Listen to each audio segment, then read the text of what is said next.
Salut tout le monde, j'espère que vous allez bien. Aujourd'hui, nous allons étudier les paroles d'une chanson que j'aime beaucoup. C'est une chanson de Francis Cabrel qui s'appelle La Corrida. Mais avant de continuer, si tu as peur de ne pas comprendre tout ce que je dis, sache que j'ai mis à ta disposition des sous-titres. Donc n'hésite pas, ok? Pour les personnes qui ne savent pas ce que c'est une corrida, je vais vous expliquer rapidement. Alors, une corrida, c'est une tradition qui est assez ancienne, qui est même plutôt vieille, qui se pratique dans le sud-ouest de la France ainsi que dans le sud-est de la France, mais aussi en Espagne, au Portugal et dans quelques pays de l'Amérique latine. Alors, en quoi ça consiste? C'est un duel ou un combat entre un taureau et un homme. L'homme, on va l'appeler un torero ou un toreador. Mais bien sûr, pour ça, l'homme ne va pas affronter le taureau à main nue, évidemment. Il va être armé d'une cape et d'une épée. Et à la fin de cet affrontement, le taureau est mis à mort. Et c'est après avoir assisté à une corrida que Francis Cabrel a décidé d'écrire cette chanson parce qu'en fait, il n'a pas du tout apprécié le spectacle, il n'a pas aimé du tout et il a décidé de faire cette chanson pour lutter contre les corridas et pour défendre les taureaux. Et cette chanson, elle est très intéressante parce qu'en fait, il raconte comment se passe la corrida à travers les yeux du taureau. Voyons un peu comment ça se passe pour le taureau. Depuis le temps que je patiente dans cette chambre noire, j'entends qu'on s'amuse et qu'on chante au bout du couloir. Donc la chanson commence en disant « Depuis le temps que je patiente dans cette chambre noire, j'entends qu'on s'amuse et qu'on chante au bout du couloir. » Parce qu'il faut savoir qu'une corrida commence par un défilé des toréadors. Ils défilent, ils paradent en faisant le tour de l'arène et ça doit durer à peu près 15-20 minutes. Et pendant tout ce temps-là, eux, les taureaux attendent dans une petite pièce où il n'y a pas trop d'espace et où il fait noir. Quelqu'un a touché le verrou et j'ai plongé vers le grand jour. J'ai vu les fanfares, les barrières et les gens autour. Et il continue en disant « Quelqu'un a touché le verrou et j'ai plongé vers le grand jour. J'ai vu les fanfares, les barrières et les gens autour. » Donc, quand il dit que quelqu'un a touché le verrou, ça veut dire que quelqu'un a ouvert la porte. Donc, il a enlevé le loquet qui bloquait la porte. Et ensuite, dès que la porte s'est ouverte, il s'est jeté dans l'arène. Donc, il s'est jeté, c'est comme s'il plongeait dans la lumière du jour. Donc, ça signifie en fait son entrée dans l'arène. Et une fois qu'il est rentré dans l'arène, il a vu les fanfares. Les fanfares, ce sont des groupes de musique qui, en tout cas en France, jouent de la trompette. Et d'ailleurs, il y a une mélodie qui est très connue en France, qui est... Et ensuite, il a vu les barrières. Donc les barrières, ce sont ce qui délimite le tour de l'arène. C'est bien sûr pour protéger le public. Dans les premiers moments, j'ai cru qu'il fallait seulement se défendre. Mais cette place est sans issue, je commence à comprendre. Et il poursuit en disant « Dans les premiers moments, j'ai cru qu'il fallait seulement se défendre, mais cette place est sans issue, je commence à comprendre. » Quand il dit « Dans les premiers moments, je pensais qu'il fallait seulement se défendre », il veut dire qu'il pensait que ça allait se passer comme avec ses potes les taureaux, qu'ils allaient se mettre 2-3 coups de tête et c'est bon. Et quand il dit « Cette place est sans issue, je commence à comprendre », ça veut dire qu'en fait, il commence à comprendre qu'il ne va pas pouvoir fuir. Il n'y a pas de sortie dans cette arène. Il ne va pas pouvoir éviter cet affrontement. Ils ont refermé derrière moi, ils ont eu peur que je recule. Je vais bien finir par la voir, cette danseuse ridicule.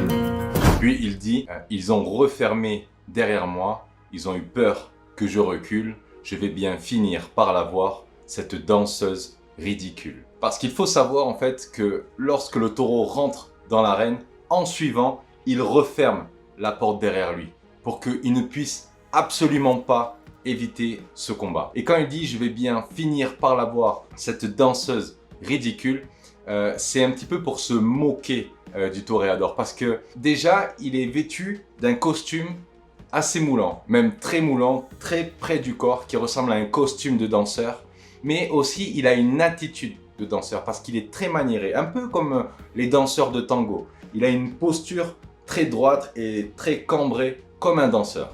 Est-ce que ce monde est sérieux?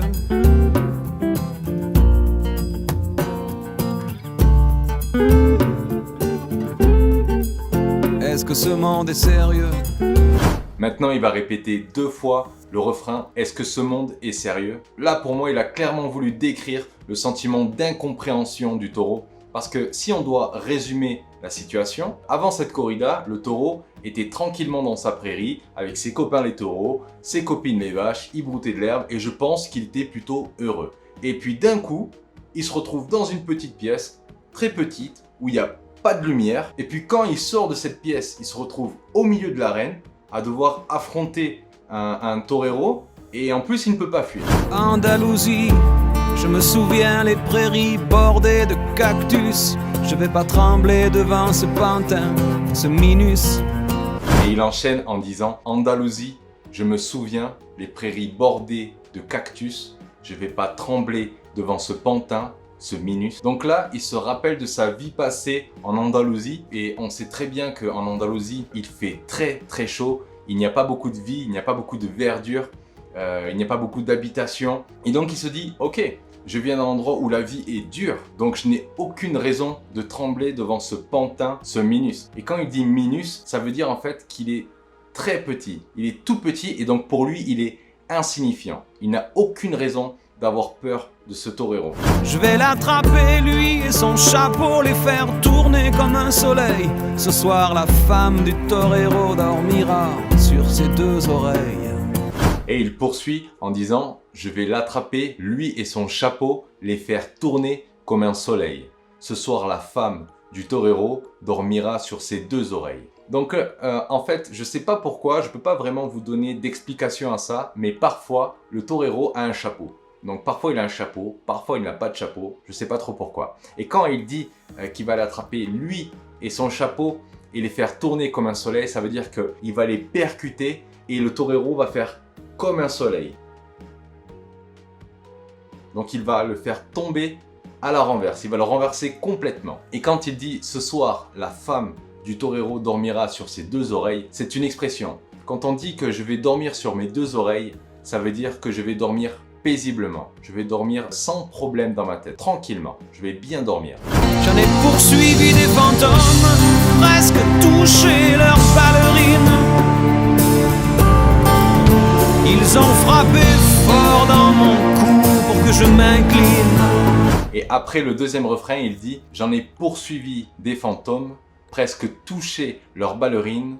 Ils ont frappé fort dans mon cou pour que je m'incline. » Alors, quand il dit « j'en ai poursuivi des fantômes », c'est parce que, en fait, il passe tout son temps à foncer dans les toreros et à chaque fois, les toreros l'évitent de justesse. Il passe vraiment à ça, il passe très près des toreros. Donc, c'est comme si, en fait, il passait à travers les toreros. Donc, ça lui donne la sensation de se battre contre des fantômes. Et ensuite, quand il dit presque toucher leurs ballerines, les ballerines, ce sont les chaussures que portent les toreros. Donc ça veut dire qu'à chaque fois il est vraiment à ça de toucher les chaussures des toreros, leurs ballerines. Et quand il dit ils ont frappé fort dans mon cou pour que je m'incline, c'est parce qu'à la fin, je vous ai dit qu'il y avait une mise à mort. Ils tuent le taureau, donc à la fin ils mettent un grand coup dans le cou du taureau pour mettre fin au jour du taureau pour que le taureau tombe à terre. Ils sortent d'où ces acrobates avec leurs costumes de papier. J'ai jamais appris à me battre contre des poupées.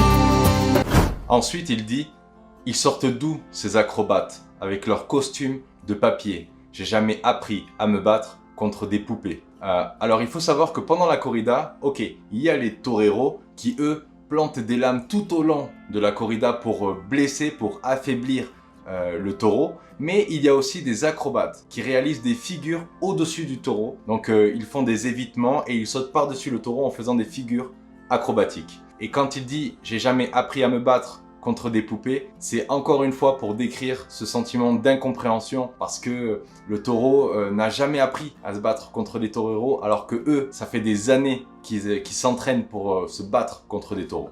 Sentir le sable sous ma tête, c'est fou comme ça peut faire du bien. J'ai prié pour que tout s'arrête, Andalousie, je me souviens. Ensuite, il enchaîne en disant « Sentir le sable sous ma tête, c'est fou comme ça peut faire du bien. J'ai prié pour que tout s'arrête, Andalousie, je me souviens. » quand il dit sentir le sable sous ma tête, c'est fou comme ça peut faire du bien.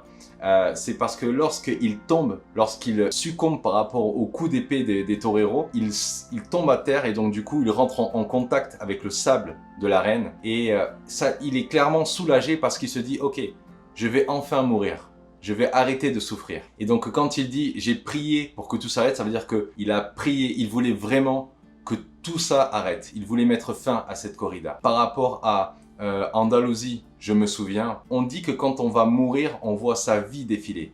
Donc en fait, il a vu un film défiler et il se souvient de sa vie passée en Andalousie. Je les entends rire comme je râle, je les vois danser comme je succombe. Je pensais pas qu'on puisse autant s'amuser autour d'une tombe. Et il finit en disant je les entends rire comme je râle, je les vois danser comme je succombe. Je pensais pas qu'on puisse autant s'amuser autour d'une tombe. Alors, quand il dit « je les entends rire comme je râle », il faut savoir qu'à la fin, le taureau pousse des cris de douleur. Parce qu'il souffre énormément. Donc il est en train de dire que plus il crie, plus il râle de douleur, plus lui, le public, est en train de rire.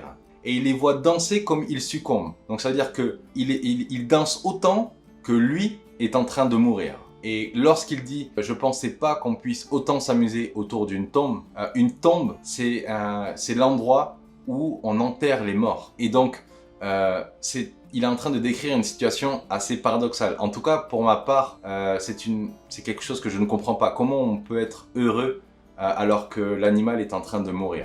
Voilà pour les explications des paroles de cette chanson. J'espère que ça vous a plu. N'hésitez pas à mettre dans les commentaires des titres de chansons que vous aimeriez que je vous explique. Surtout, n'oubliez pas, likez cette vidéo et abonnez-vous. Ça ne coûte rien et c'est la meilleure manière de me soutenir. Sur ce, moi je vais vous dire à plus, à bientôt et à la prochaine. Ciao!